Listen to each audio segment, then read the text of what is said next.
Bonjour à tous, je suis ravie d'être aujourd'hui sur le campus de SCP Business School qui nous accueille pour parler de son Master in Finance, master que le Financial Times classe 2e des meilleurs masters mondiaux en finance.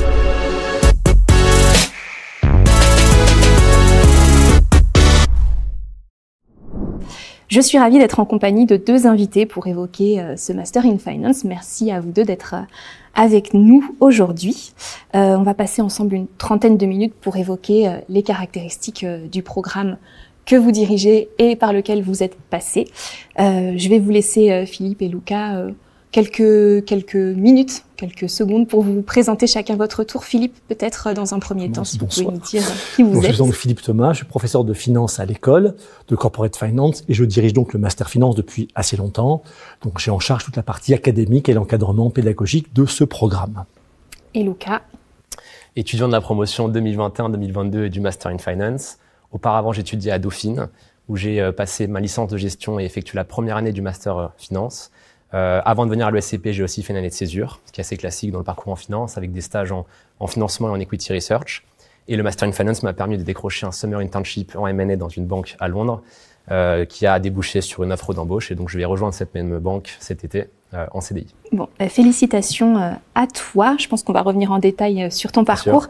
Avant peut-être de nous plonger dans la réalité de ce programme, est-ce que vous pouvez nous dire ce qui vous passionne le plus dans votre activité, Philippe ? Ce qui est clairement passionnant pour moi, c'est l'encadrement de ces jeunes gens. Ils sont talentueux, ils ont plein d'avenir, ils sont à un moment charnière de leur vie, ils bâtissent leur vie.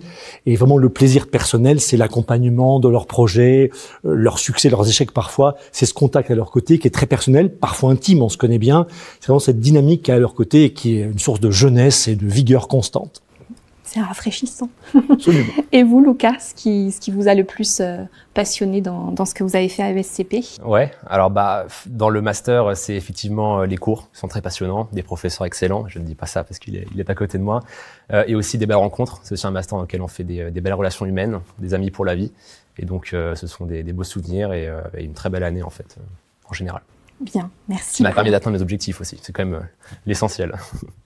Si on en vient au cœur du réacteur et à ce qui se passe à l'intérieur de ce programme, est-ce que vous pouvez nous dire ce qu'on apprend dans ce Master in Finance? Nous citer peut-être quelques exemples de disciplines. Philippe, je vous laisse commencer et puis peut-être Lucas, si vous avez envie de compléter en évoquant votre expérience. Alors on apprend de la finance pour la banque d'investissement. On a un positionnement qui est très clair, c'est fabriquer, si j'ose dire, des jeunes diplômés, former des jeunes gens pour les métiers de la banque d'affaires, aussi bien en finance de marché qu'en IB classique, ce qui est le cas de Lucas qui est avec nous ce soir. Alors l'idée, c'est une formation très plug and play, passez-moi le terme. On veut donc apprendre mais surtout les concepts, les méthodes de la finance, mais surtout développer une formation appliquée concrète pour que nos élèves sachent faire les métiers quand ils vont commencer à travailler. Alors on couvre tout le spectre de la finance, aussi bien, je le disais, corporate que finance de marché, un peu tous les métiers, même si dans tous ces métiers, on est singulièrement connu pour les fusions-acquisitions, on va en reparler, je pense, qui est clairement une des signatures de la maison, mais tous les métiers de flux également en IB, et dans la partie marché, on est très bon en sales, en trading, en structuration. Donc on fait de la finance pour la banque d'investissement, avec un positionnement vraiment dédié, fresh graduate en démarrage de carrière. Alors les formations sont très complètes en termes académiques, mais aussi pratiques, on va y revenir je pense, avec beaucoup de cours appliqués, concrets. C'est une formation extrêmement pragmatique et appliquée. Lucas, tu confirmes? Est-ce que tu as des exemples de cours peut-être? Oui, j'ai rajouté quand même que moi j'ai beaucoup aimé le programme dans la façon dont il était conçu. Il y a une première partie qui sert vraiment à nous donner les fondements de la finance, les grands principes, la base vraiment théorique qui est à l'origine de tous les métiers, que ce soit en corporate ou en marché. Et après, cette première partie, elle est complétée au deuxième semestre à Londres avec des professionnels qui viennent nous parler de leur métier dans les grandes lignes, nous apprendre leurs techniques, les outils qu'ils utilisent. Et donc, ça se complète vraiment parfaitement bien et ça nous permet de réussir nos entretiens et d'après d'être performants sur le job. Donc, je trouve qu'il est vraiment très, très bien structuré à ce niveau-là. Il s'étale sur combien de mois? Et tu parlais de Londres, ça veut dire qu'il y a un temps d'apprentissage sur l'un des campus parisiens de SCP et puis un second sur le campus de Londres, c'est ça? Absolument, Lucas? Il y a une petite phase d'amorçage dans laquelle Philippe Thomas nous fait quelques vidéos pendant l'été pour nous motiver, nous gonfler, nous donner quelques conseils dans la préparation de nos candidatures. Ensuite, il y a un séminaire qui s'appelle le Job in Finance, une première semaine durant laquelle les anciens du master viennent nous parler du métier, des métiers, comment le marché est structuré, comment y accéder. Donc ça nous donne beaucoup de conseils, donc comment lancer nos candidatures et comment se préparer. Ensuite, on a 15 semaines de cours à Paris. Donc, comme je disais, cette partie un peu plus théorique avec des professeurs de la maison ESCP. Et la deuxième partie se fait à Londres à partir de janvier avec des cours qui sont là faits par des anciens du master mais qui sont en train de travailler à la City. D'accord. Donc, au total, un programme de combien de mois? C'est un peu plus d'une année, c'est ça? Alors, le programme dure plus d'un an, mais à l'école, les élèves sont 30 semaines. Finalement, c'est 15 semaines à Paris, 15 semaines à Londres. Donc, dès la mi-avril, ils nous quittent, ce qui est un déchirement. Puis après, ils vont faire leur stage, bien sûr, qui sont avec différents formats de stage. Summer pour certains, ce qui est l'objectif numéro 1 de nos étudiants. Ils ont une thèse à rédiger également. Et donc, ils sont étudiants chez nous 14-15 mois, mais la phase académique, c'est 6 mois dans la maison, donc 3 mois à Paris, 3 mois et demi à Paris, 3 mois et demi à Londres. D'accord. Les enseignants, vous avez parlé de professionnels en activité pour ceux qui sont à Londres, d'enseignants du corps professoral permanent pour ceux qui sont à Paris. Ils ont quel type de profil? C'est vraiment des académiques d'un côté et puis des pratiquants de la finance de l'autre, c'est ça? Alors, on a une singularité dans une école de commerce comme la nôtre, c'est qu'on a des professeurs académiques, bien sûr, mais on tient dans les recrutements. Donc, je suis plus senior maintenant, à ce que tous nos jeunes recrutés soient passés par la banque d'investissement. Donc, tous les profs de la maison académique ont eu un passage dans l'industrie. Ils doivent connaître les métiers auxquels ils forment. Donc, ça, c'est le corps professoral classique des différents campus, en l'occurrence de Paris et de Londres. On est nombreux, on est une trentaine de profs de finance, qui est beaucoup dans une école de commerce comme la nôtre. Et puis ensuite, à Londres, ça commence un petit peu à Paris, mais surtout à Londres, on a une approche par métier. Donc l'idée était de dire, on va confier à des anciens, du master en général, un cours, alors qu'on gère avec eux, c'est un vrai cours, c'est pas des conférences, c'est structuré. Donc on leur confie un cours sur une discipline, au sens, quel est leur métier, comment ils le pratiquent, quels sont les outils. Donc c'est un vrai retour d'expérience avec des gens jeunes qui font le métier. Donc il y a une sorte de complicité, de connexion plus forte avec nos étudiants qui sont demandeurs. Et ça marche plutôt bien. Nous, on est en charge des socles, des grands concepts. La finance, ça s'apprend. Il y a des théorèmes, il y a de l'économie. Et après, plus on avance, plus on va vers les métiers. Et on confie ceci à nos jeunes anciens. Et on a un renouvellement chaque année. Et on tient beaucoup à ce que les anciens du master viennent partager leur expérience, leur savoir-faire et fassent un vrai retour vers nos populations étudiantes. D'accord. Oui, je comprends que ça fasse la richesse aussi du programme. Ça le fait vivre et évoluer. En termes de densité de travail, Luca, est-ce que tu peux nous dire si au cours d'une semaine type, les journées sont longues? Est-ce qu'il y a des pauses? Comment ça se structure? Alors c'est assez costaud. Philippe Thomas nous fait bien travailler. Surtout le début d'année est assez conséquent parce que beaucoup d'étudiants se lancent dans les candidatures des summers, donc ce que j'ai fait. Et donc on a un rythme qui est très soutenu déjà au niveau des cours, avec des journées qui sont assez longues, avec des journées de cours de 9h à 18h. Et après ça, il faut travailler ses cours, évidemment, pour intégrer tout ce qu'on voit dans la journée. Et en plus de cela, il faut gérer les processus de candidature qui sont très chronophages. Les Summer Internships demandent d'envoyer des lettres de motivation, des CV, faire des tests en ligne, passer des vidéos, parfois 1, 2, parfois 3 tours d'entretien. Donc c'est un processus qui est extrêmement chronophage et donc il faut savoir gérer les deux. Donc c'est vrai que le premier semestre, on se rapproche, je pense, d'un rythme de prépa. Le deuxième semestre est un peu plus, je dirais, chill, comme on dirait aujourd'hui. Parce qu'il y a du coup la majorité des étudiants qui ont déjà trouvé leur stage ou leur emploi. Et donc ça permet de se concentrer sur les cours, de profiter de Londres et aussi de tisser des relations avec nos camarades un peu plus en profondeur. Donc oui, le premier semestre est assez intense, le deuxième un peu moins, mais reste quand même assez soutenu en termes de travail. Est-ce qu'on peut revenir un instant sur ce que tu appelles le Summer Internship? Oui. Je pense que beaucoup de ceux qui nous regardent savent ce que c'est, mais sait-on jamais? Pour ceux qui ne connaîtraient pas, c'est donc un processus de recrutement particulier pour rentrer en banque d'affaires, c'est ça? Oui, disons que c'est la voie royale pour obtenir un CDI dans une banque à Londres. Et donc les grandes banques à Londres passent par ce Summer Internship, qui est un stage d'été de 2 à 3 mois, par lequel ensuite elles recrutent leurs analystes pour l'année suivante. Donc oui, il faut y passer. Donc il faut passer toutes ces étapes de candidature et ensuite il faut faire ce stage, être performant durant le stage pour décrocher son offre de CDI. Ce que tu as été. Absolument, okay. J'ai eu la chance. Ouais. Vous êtes nombreux au sein du master à demander ces Summer Internships et à les décrocher? Je laisserai, Oui, je pense qu'à peu près les 2/3 des élèves appliquent en summer. C'est un choix de carrière. Alors c'est un processus terriblement sélectif. Vous l'avez vécu pour en parler, hein, Luca. Mais chaque année, on a un chiffre qui est entre 20 et 25 summers, ce qui est un chiffre énorme pour un master comme le nôtre, hein, sur ce type de programme. Donc c'est un très bon chiffre. On sait faire ça, mais c'est dû à deux choses. Un, au talent de nos étudiants, sont des bons élèves, hein, je ne devrais pas le dire, mais ils sont bons, nos élèves. Et surtout, on les motive fortement. Dès l'été, on fait une préparation à ces process. Et donc, d'une part, ils sont naturellement bons et bien formés. Deuxièmement, on leur donne les codes, des retours sur les process. On les met dans le process vraiment. On leur apprend comment ça se passe. Il y a des soft skills très importants. Et donc, notre score est bon. Mais c'est à notre portée et ça suppose un travail extrêmement important, aussi bien technique, parce que ça devient technique, les entretiens de recrutement, et aussi personnel. Faut vraiment comprendre le process. C'est dur, sélectif, mais on a un très bon score. Il y a des résultats derrière, d'accord. Est-ce qu'on peut se parler de ce que deviennent vos diplômés? Donc, il y a ceux qui réussissent à décrocher un CDI après un summer internship, si j'ai bien compris, donc à Londres. Est-ce qu'ils sont beaucoup pas étudier, mais à travailler à l'étranger? Et si vous pouvez citer quelques exemples de métiers ou de noms de banques où ils exercent, ce serait parfait. Alors, nos étudiants, on a un recul maintenant parce que le master a 35 ans. Statistiquement, on a à peu près 55% qui travaillent hors de France. Alors, c'est un chiffre important qui quand même est lié au Brexit qui perturbe un petit peu les choses objectivement, et puis au fait que les étudiants débutent souvent à l'étranger puis veulent rentrer en France au bout d'un certain temps parce que finalement on n'est pas si mal dans la mère patrie. Mais on a vraiment une stratégie claire d'insertion à l'étranger. Alors, ils sont majoritairement à Londres, même très majoritairement.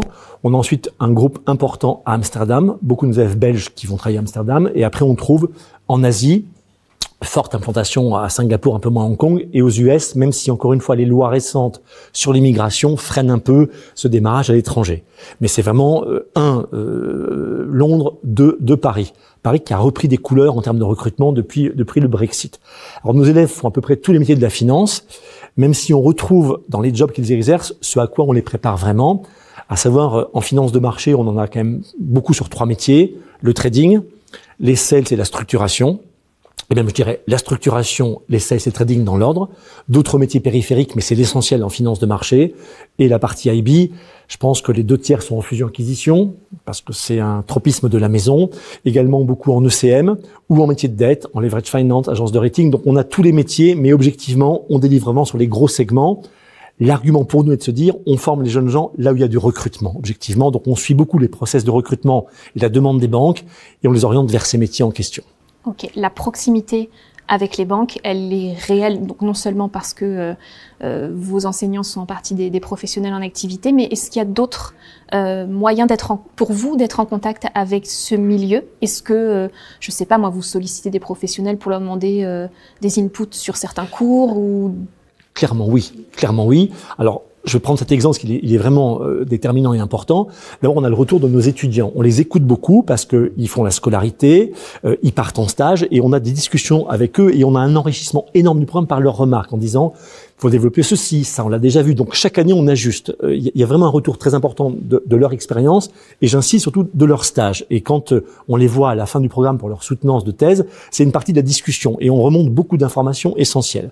Ensuite, on a tous nos anciens sur lesquels on peut s'appuyer. On a la chance d'avoir un réseau, dans lequel vous faites partie maintenant, on appartient à ce réseau, extrêmement riche, et on a de la chance parce que, moi je les connais bien, quasiment tous personnellement, on a une chance incroyable, on les appelle, ils répondent. On a besoin d'eux, ils sont là, aussi bien sur des cours que pour les process de recrutement, et moi j'interroge fréquemment dans les métiers, en leur parlant des programmes, qu'est-ce qu'il faut. Donc on a un vrai retour avec eux sur les contenus en question. Et puis après, bien sûr, c'est l'épreuve du feu du recrutement. Parce que comme nos élèves vont en process de recrutement, on voit les questions, ils nous font des retours sur les questions, donc on voit ce qui est demandé. Donc nous, on a une démarche très proactive, ce dont l'industrie a besoin. Et puis une démarche plus passive, on récupère tous les feedbacks d'entretien pour ajuster. Et puis également, on passe beaucoup de temps, l'école en général et nos équipes également, à parler aux recruteurs des banques, on passe du temps avec eux. Quels sont, alors outre le volume, le chiffre numéro 1 c'est combien, hein, on va pas se mentir, mais également ce qu'ils veulent comme profil. Donc c'est un programme qui vit constamment. Donc chaque année on le retouche. Je pense que chaque année on touche 10 à 15% des contenus. Donc c'est beaucoup pour vraiment coller à ce que veut le marché de l'emploi. Notre but est l'insertion d'abord et avant tout. Donc on est très sensible à cet argument. Bien sûr en regardant les fondamentaux de finance et d'économie, mais vraiment avec l'ajustement constant sur les pratiques et les métiers. J'imagine que c'est ça aussi que le FT valorise en vous classant deuxième. Alors clairement, on va pas non plus se jeter des fleurs, mais ça fait partie de l'équation générale. Oui, c'est une reconnaissance par l'industrie. Hein. Pour nous, c'est un classement énorme et l'objectif est d'être dans les meilleurs. On n'est pas recruté sur le classement, même si ça fait plaisir. Et pour nous, il y a 3 choses dans ce classement qui sont déterminantes. C'est la satisfaction des élèves. Là, on est numéro 1 et de loin. L'insertion, numéro 1 et de loin. Et troisièmement, l'atteinte des objectifs. Donc pour moi, c'est des vrais critères. Est-ce que les élèves sont contents ? Elles se trouvent du travail là, en termes d'insertion, puis les salaires bien sûr, qui sont une partie importante de l'équation pour nos étudiants. Mais c'est ce que le marché reconnaît. on a chez nous, je crois, et c'est notre travail collectif, aussi bien à l'école qu'aux profs qu'à nos étudiants, une volonté d'insertion. Et nos étudiants sont demandeurs de ceci. Et en cours, comme ils voient que les cours sont pratiques, ils sont extrêmement attentifs, extrêmement engagés, ce qui fait que c'est plutôt agréable d'enseigner dans ce programme. Luca, j'ai une question pour toi, mais vous pourrez compléter Philippe ensuite. Mais pour valider ton diplôme, tu as eu donc une thèse à soutenir, c'est ça? Ouais. Le stage à réaliser. Enfin, si tu peux nous dérouler un petit peu les livrables. Il faut valider tous les cours, évidemment, ça va de soi. Ensuite, il faut effectivement valider sa thèse. Alors moi, j'ai fait une thèse sous forme de case study. Donc on peut effectivement faire une thèse assez classique, une problématique, et ensuite on va utiliser des observations et mener des recherches statistiques pour répondre ou pas à cette problématique. Moi, j'ai préféré faire un case study. Philippe Thomas nous autorise à faire un case study. Soit on peut présenter une opération financière devant le jury, ou alors ce que j'ai fait, établir un sujet qui va être présenté à des futurs élèves, donc ça peut être un sujet d'examen ou de devoir maison, et évidemment apporter une correction à ce sujet et la présenter au jury. Donc, ce sont les façons de valider sa thèse. Et enfin, la dernière étape, c'est évidemment le stage de fin d'études, qui est un autre prérequis. Alors, deux éléments importants, qui sont thèse et stage. Et la thèse, alors on a bien sûr, comme l'indiquait très justement, des thèses classiques, mais on tient beaucoup à ces formats originaux, parce que ce sont des vrais cas avec tout l'enrichissement de ce qu'ils ont fait en stage et leur jeune pratique, avec l'idée que dans ces cas, ils mettent également ce qu'ils auraient aimé voir ou avoir en formation. Donc pour nous, c'est une source extrêmement importante d'enrichissement, et ces cas sont utilisés l'année suivante. Donc il y a une vraie continuité par ces contenus. C'est un contenu sérieux, c'est pas plus ou moins difficile, c'est autre chose, et c'est très important pour nos élèves d'avoir ces exemples concrets venant avec un vrai format d'organisation des anciens pour enrichir leur formation. On sort avec quel diplôme de ce programme? C'est un master? Alors on sort avec le Master in Finance qui techniquement est composé de deux éléments.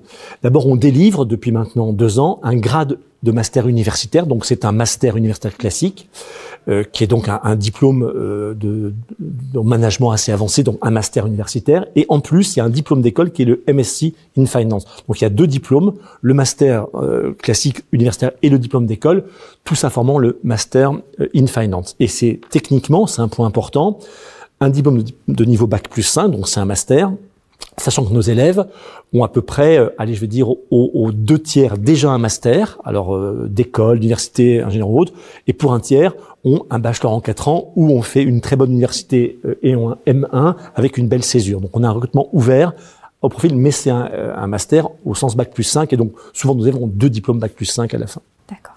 Écoutez, votre réponse, elle fait très bien la transition avec ma prochaine question, puisque je voulais qu'on s'intéresse à toutes les facettes pour candidater à ce programme. Et d'abord, est-ce que vous avez une moyenne du nombre de candidats? Vous disiez que ce master, il avait une 30aine d'années. J'imagine que ça peut varier en fonction des années, mais en moyenne, vous avez combien de candidats qui se présentent? On a beaucoup de candidats et ce nombre est en croissance forte. Si on fait une moyenne sur l'année en cours, les 2 précédents, on va être sur un millier de candidats à peu près, ce qui est extrêmement important pour un de ce type-là. Donc on a 1000 candidats avec une forte autosélection. Comme ils savent que c'est difficile, les candidats sont tous bons.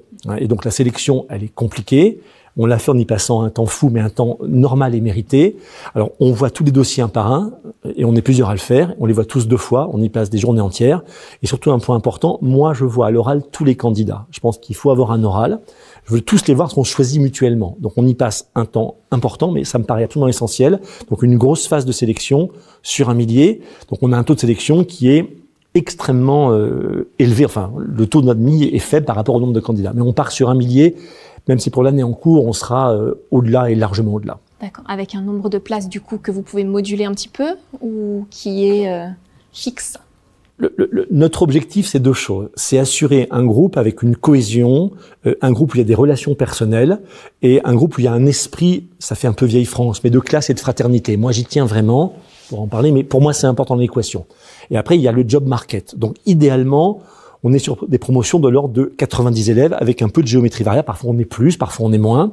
Maintenant, on est sur une tendance très lourde d'accroissement des candidatures. Donc, je pense qu'à l'avenir, on va augmenter un peu, mais on restera sur un sizing d'une petite centaine. C'est l'objectif, parce que je tiens à ces 2 facteurs, la proximité et l'insertion professionnelle. Mais on est sur une centaine.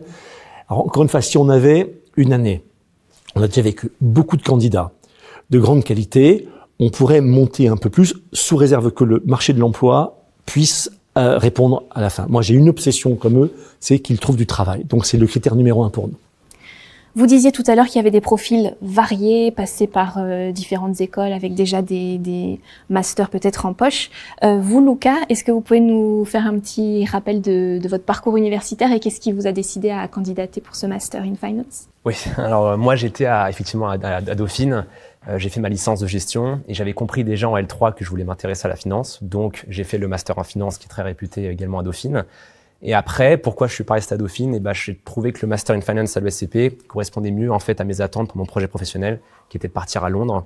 Et en me renseignant sur le master, j'avais vu que la préparation au summer, on était extrêmement bien encadré, avec des anciens qui nous donnaient vraiment toutes les petites farces à la trappe, ils nous aidaient, on était très très bien formés, très bien préparés. Donc c'est dans cette optique que j'ai rejoint le Master in Finance et que j'ai pas poursuivi à Dauphine. Et voilà, tout simplement. Le dossier pour candidater, il ressemble à quoi? Il y a des pièces justificatives à fournir, un CV, une lettre de motivation? Bien sûr, CV, lettre de motivation. Alors, c'est plus des questions de motivation pour que Philippe Thomas puisse comprendre vraiment notre motivation, où est-ce qu'on veut aller et est-ce que le master pourra être en mesure de nous amener là où on veut. Et après, il y a effectivement des lettres de recommandation, que ce soit au niveau académique ou professionnel, un test de langue, TOEFL, TOEIC, IELTS, et après, évidemment, l'entretien qui est la dernière étape.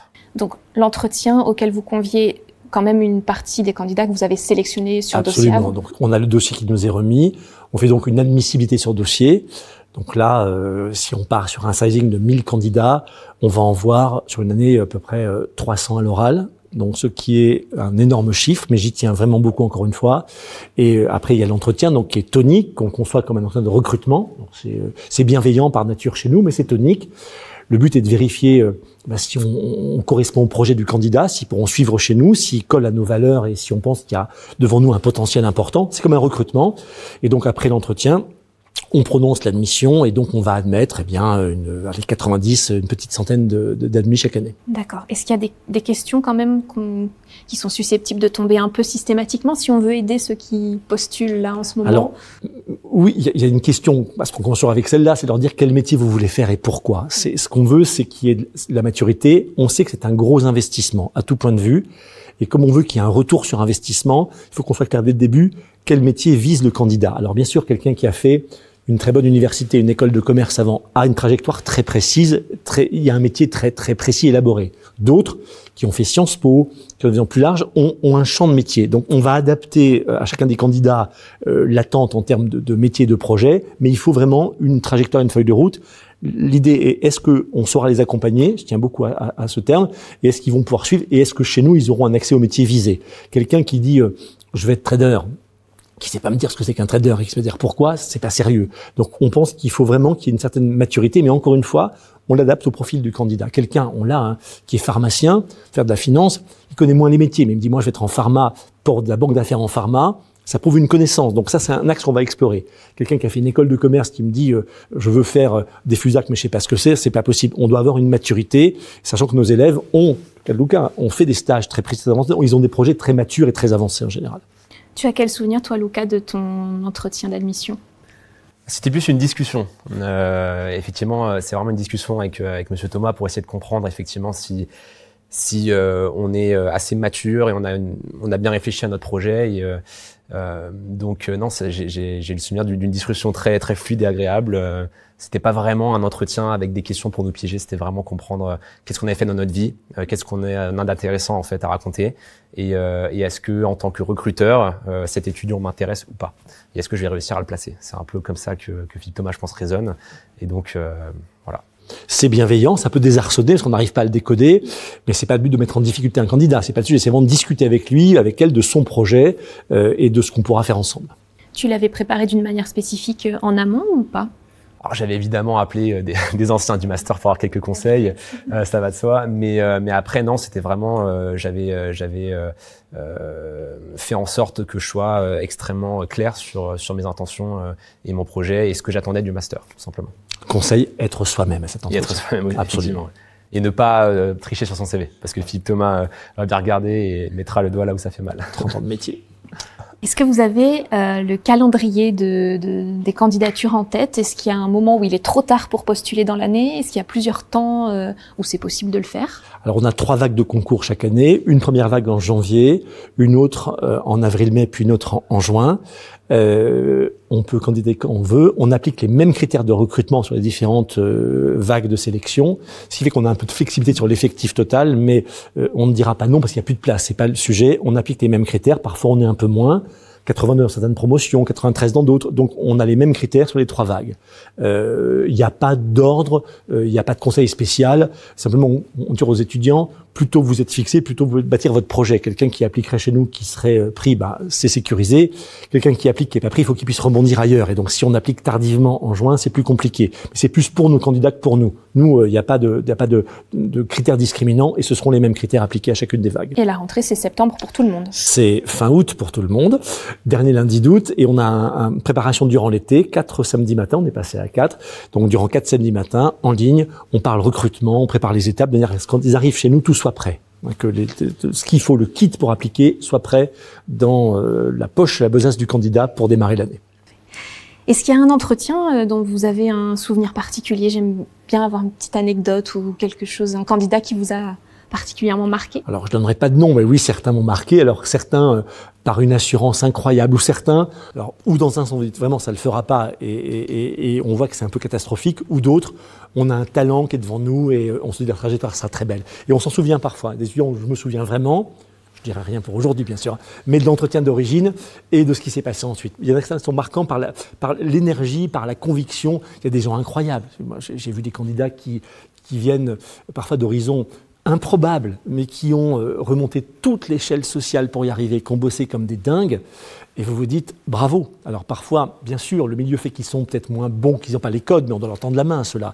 Et j'ai eu des cas d'élèves stupéfiants par le parcours d'énergie qu'ils ont réussi à mettre en œuvre pour y arriver. Ce qu'on veut détecter, c'est le talent, c'est le travail, l'ambition, au sens je dirais, sain du terme, et parfois il y a des candidats qui sont, de ce point de vue-là, époustouflants. Est-ce qu'il y a autant de candidates que de candidats? Est-ce que les métiers de la finance sont très masculins? C'est le combat d'une vie pour moi. Nous n'avons pas assez de filles en finance. Alors on en a peu candidates, on en a peu dans la promotion. Ce sont des bonnes élèves qui... Les filles travaillent bien à l'école, ça c'est une définition bien connue dans nos institutions.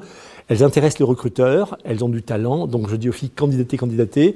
Il n'y a pas assez de filles, on est sur un chiffre, c'est affreux, on est loin de la parité de 30% en moyenne, c'est pas assez.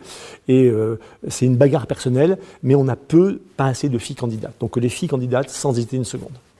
Parfait, j'espère que le message est passé.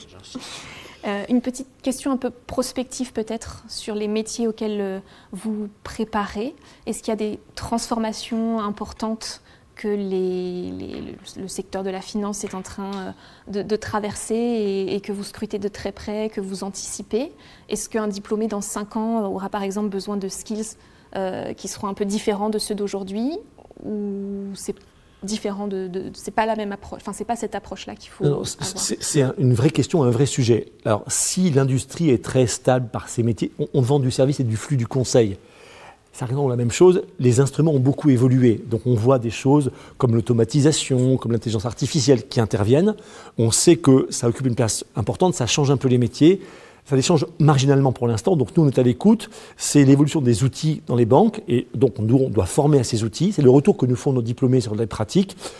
On ne voit pas dans nos métiers à nous, de nos métiers apparaître, mais je vais prendre un exemple. Dans le trading, oui, le trading automatique est un enjeu important. Ça nous conduit à changer les enseignements, les intervenants sur ces métiers-là. Alors ce sont des profils particuliers, mais on est à l'écoute. Dans les métiers d'IB comme les nôtres, c'est du commerce, donc on est moins exposé, mais ça sera plutôt la prise en compte d'évolutions techniques et technologiques qui est importante. On passe beaucoup de temps à ça, on est plug and play, donc on doit leur fournir des outils pour s'insérer rapidement. Luca, tu te sens parfaitement prêt, toi, à intégrer complètement à la rentrée prochaine. Est-ce que tu peux nous dire comment tu vois du coup tes débuts dans la vie professionnelle et comment tu te projettes peut-être sur les 3-4 prochaines années? Toujours à Londres? Tu voudrais bouger un petit peu? Oui, moi j'aimerais rester à Londres. En fait, j'adore le fait d'être dans un environnement beaucoup plus international qu'on l'est à Paris, que ce soit dans les thématiques qui sont abordées au jour le jour, que dans l'environnement de travail. C'est-à-dire qu'on bosse avec des gens qui viennent vraiment de partout dans le monde, avec des horizons très différents. Et on bosse sur des entreprises qui sont partout en Europe, contrairement à la majorité des banques anglo-saxonnes à Paris qui, elles, couvrent des entreprises qui sont majoritairement françaises, puisque ce sont des bureaux régionaux.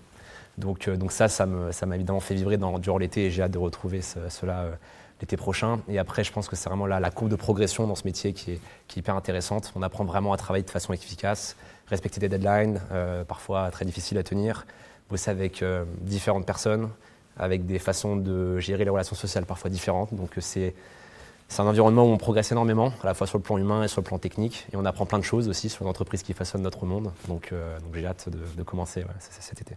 Est-ce que tu vas garder, j'imagine que oui, des relations avec ESCP une fois que tu seras à Londres? J'espère bien. J'espère rendre au master ce qu'il m'a apporté. Comme disait Philippe Thomas, le réseau alumni est extrêmement réactif. À chaque fois que j'ai contacté un ancien, il m'a toujours répondu dans la journée ou même dans l'heure, je pense. Donc non, il faut justement jouer le jeu et moi ça me fait plaisir, ça me ferait plaisir d'apporter en retour ce que j'ai reçu à l'ESCP. Ouais. Je pense qu'on a fait à peu près le tour des questions que j'avais préparées, mais avant de vous laisser, j'aimerais en rajouter une petite pour chacun d'entre vous. Peut-être Philippe d'abord, est-ce que vous avez un secret à partager avec nous pour sortir du lot, notamment lors du fameux entretien? J'ai déjà évoqué, c'est être soi-même, montrer son projet, pas de fake parce que ça se voit, être sincère. Mais j'insiste beaucoup à avoir réfléchi à ce projet, à construire. Qu'est-ce que le master va apporter? Encore une fois, j'insiste sur un point, c'est un investissement important et lourd de petit point de vue. C'est arriver à nous convaincre qu'il y aura un retour et qu'on saura fournir en candidat le retour. Mais l'argument central, soyez vous-même, soyez transparent et vendez votre talent naturel. Merci. Pour toi, Luca, est-ce qu'il y a une rencontre que tu as faite au sein de ce programme qui a changé les choses?